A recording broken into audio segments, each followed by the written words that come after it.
7 years ago, I could not order a coffee in English. I could not introduce myself. I could not understand a single movie without subtitles. I was starting from absolute zero. And today, I am speaking to you in English. Today, I host an English podcast that reaches people in over 50 countries. If that is not proof that you can do it, I do not know what is. And I have watched Mia's journey closely.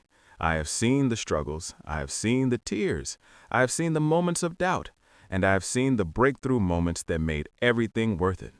Today we are sharing all of it with you, because your journey can look like this too. Welcome to English Today 77. I am Mia. And I am James. Thank you for being here with us today. Whether you are new to this channel or you have been listening for a while, thank you. We make this podcast for you, for every person out there who wants to learn English and is not sure if they can. You can, and today's episode is going to show you why. So let me take you back, way back, to 7 years ago. I was 22 years old. I had just finished university in my home country. I had studied English in school for over 10 years. 10 years! And at the end of those 10 years, I could not have a simple conversation in English. I could pass grammar tests, I could write sentences on paper, but speak, communicate, connect with another person in English? No. 10 years of studying and still not able to speak, that is the reality for so many people. And it's not because they're not smart, it's because they were taught the wrong way. Exactly. I was taught English as a subject, like mathematics. Learn the rules, pass the test, move on. Nobody ever said, Mia, open your mouth, say something, make a mistake, try again. So I grew up treating English like a subject I needed to pass, not a skill I needed to build. So what changed? What was the turning point? The turning point was painful. I had an opportunity to work at a company with international clients. International clients means customers from other countries. I was so excited. I thought, this is my chance, a new chapter. But on my first week, there was a conference call. A conference call is a phone or video meeting with many people. I sat in front of my computer. People from America, Australia, and England were speaking, and I could not understand them. Not because my connection was bad, because my English was not good enough. That must have felt devastating. Devastating means extremely upsetting and disappointing. I was devastated. I sat there for 45 minutes, understanding almost nothing, nodding at my screen like I understood. After the call, my manager came over. She said, Mia, we're going to need you to communicate with these clients regularly. Do you feel comfortable with that? And I said yes, but inside I was terrified. Terrified means extremely scared. I lied. I said yes when the true answer was absolutely not. Why did you say yes? Because I did not want to lose the opportunity. I did not want to appear weak. Appear weak means look like you cannot do something. I wanted to succeed, but I knew that if I was going to survive in that job, I had to change my English fast. So what did you do? I panicked first, then I made a plan. I remember sitting at my kitchen table that night, writing down everything I needed to improve. Listening, speaking, vocabulary, pronunciation. The list was long and overwhelming. Overwhelming means too much to handle at once. But I decided to start with the most important thing, listening, because I could not even understand what people were saying. If I cannot understand, I cannot respond. So listening was my first priority. Priority means the most important thing that needs attention first. How did you work on your listening? I started with podcasts, easy ones at first, made for learners, like this one. I would listen on my way to work, during lunch, before bed. I listened constantly, and at the beginning it was hard. My brain got tired quickly. I could focus for maybe 15 minutes before losing concentration. Concentration means focused attention. But every day I pushed a little further, 16 minutes, then 20, then 30. And did your listening improve? Slowly, yes. After about 6 weeks, I noticed I could catch more words. Not everything, but more. And I started understanding the rhythm of English. Rhythm means the pattern and flow of the language, how words connect, how sentences sound. Even when I didn't know every word, I started getting the meaning. Getting the meaning means understanding the general idea. That's a really important milestone. Milestone means an important moment of progress in a journey. It was, and that small improvement gave me confidence to try the next thing, speaking. Now, speaking was much scarier than listening. With listening, I was alone, nobody could see me struggling. But with speaking, I had to be vulnerable. Vulnerable means open to being judged or hurt. People would hear my mistakes. How did you start practicing speaking? I started alone in my apartment. Every morning, I would stand in front of my bathroom mirror and talk to myself in English for 5 minutes. I know that sounds strange, but hear me out. Hear me out means listen to my full explanation before you judge. I would describe what I saw. I would describe my plans for the day. I would pretend to be in situations, at a coffee shop, in a meeting. I played all the roles. Did it feel silly? Very silly. I felt ridiculous. Ridiculous means very silly or unreasonable. But you know what? It worked because I was moving my mouth. I was forming sentences. I was thinking in English. Even if it was imperfect, even if my pronunciation was bad, I was actually doing the thing. And that's more than most people do. Are you following along, everyone? We want to hear from you. Have you ever tried talking to yourself in English? Tell us in the comments. And if you have any questions about Mia's story or about anything we say today, write it in the comments. We always answer. After about a month of bathroom mirror practice, I was ready to try with a real person. I found a language exchange partner online. Language exchange means two people who speak different languages practice together. My partner was a woman from Brazil named Camila who was learning Chinese. I would help her with Chinese. She would help me with English. We talked twice a week for 30 minutes each time. How were those first conversations? Terrible. In the most wonderful way. I would say half a sentence and then forget the word I needed. I would use the wrong tense. Tense means the form of a verb that shows time, past, present, future. I would describe things in circles because I did not know the right word. I once spent 3 minutes trying to explain the word umbrella because I could not remember it. 3 minutes describing an umbrella. That is dedication. Dedication means commitment and effort even when it is hard. Camilla was so patient, and I learned so much from those conversations. Not just vocabulary and grammar, I learned how to keep a conversation going even when I did not know what to say. I learned to use phrases like, "what I mean is," and "something like that," and "you know what I mean." These phrases buy you time. Buy you time means give you extra seconds to think. Those are really useful phrases for our listeners to know. What I mean is, something like that, you know what I mean. These keep the conversation flowing even when you are struggling. Exactly. Now, around this time, about 3 months into my new English journey, something else changed. I started watching English television shows, not with subtitles at first, with subtitles, but English subtitles, not subtitles in my native language, and I watched actively. Actively means paying close attention and learning, not just passively watching for entertainment.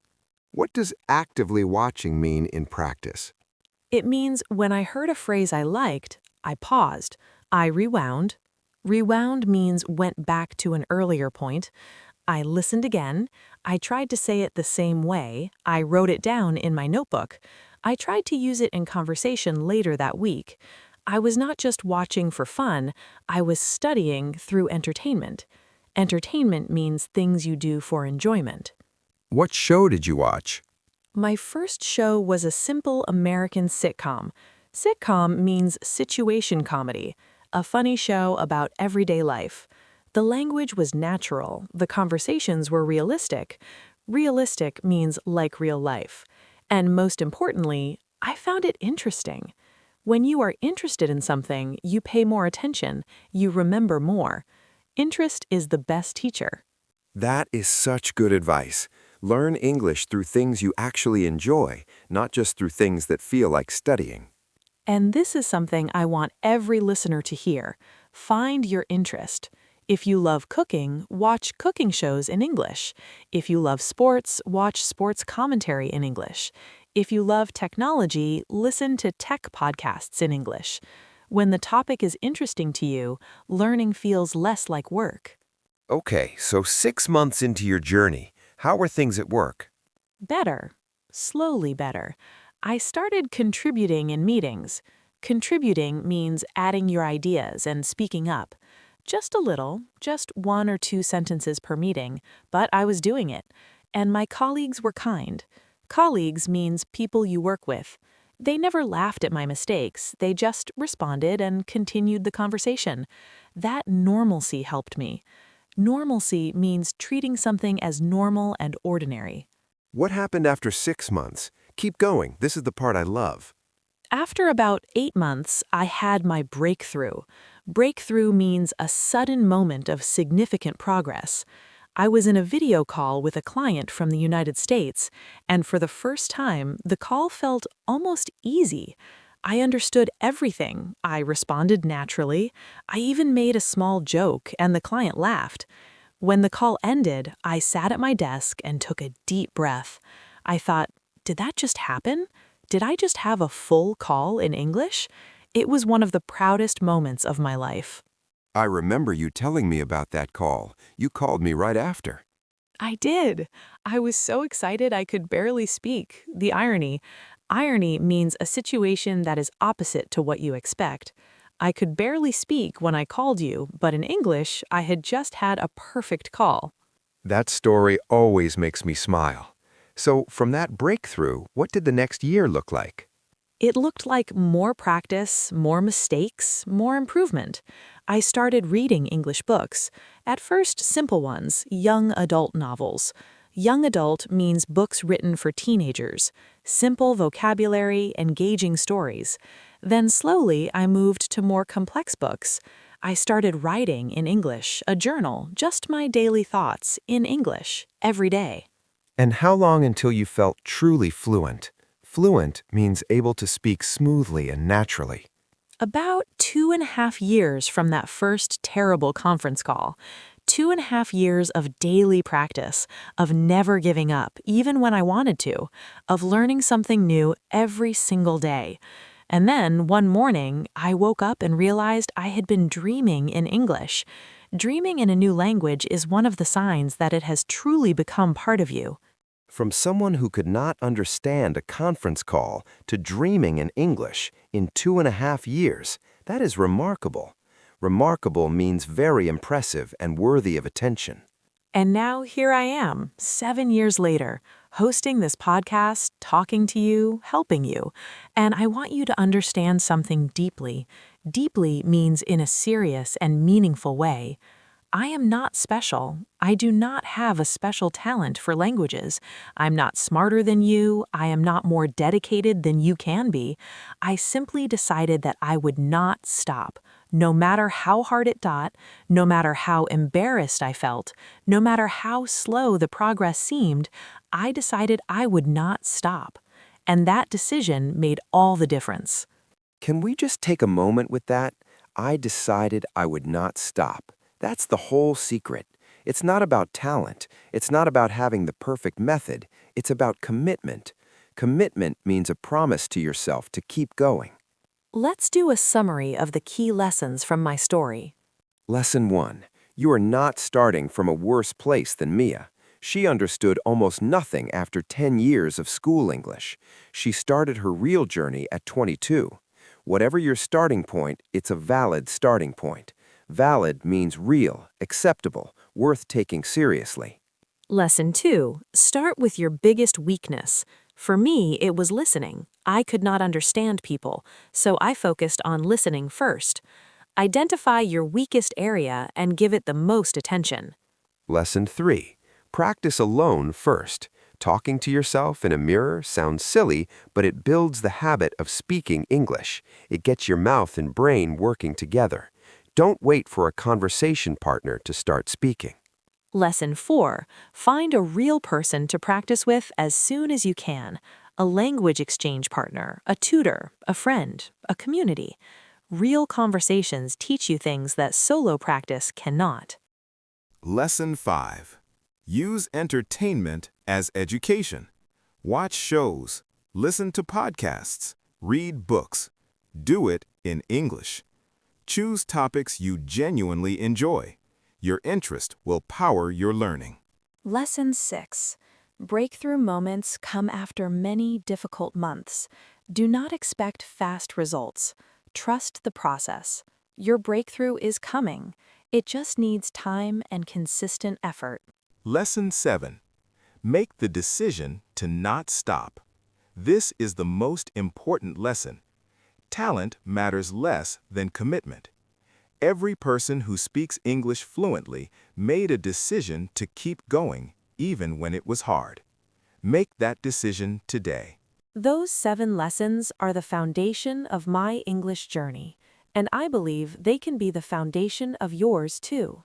Now, we want to hear from you. Where are you in your English journey? Are you just starting? Are you somewhere in the middle, feeling stuck? Are you close to your breakthrough? Tell us in the comments. We read every single one. And if today's episode gave you any inspiration or motivation, share it with someone who needs it. Someone who has given up on their English. Someone who thinks they are too old, too busy, too far behind. Share this episode with them. It might restart their journey. If this episode was helpful, please hit the like button. Subscribe to English Today 77 if you have not already. Turn on the notification bell so you never miss a new episode. We are here every week with new content to help you improve. Thank you for listening to my story today. I hope it showed you that the path from zero to fluent is real. It is difficult, it is long, but it is absolutely possible. Your story is still being written. Make today a page you are proud of. We will see you in the next episode. Keep learning, keep speaking, keep going. Goodbye, everyone. Happy learning. Goodbye. See you next time.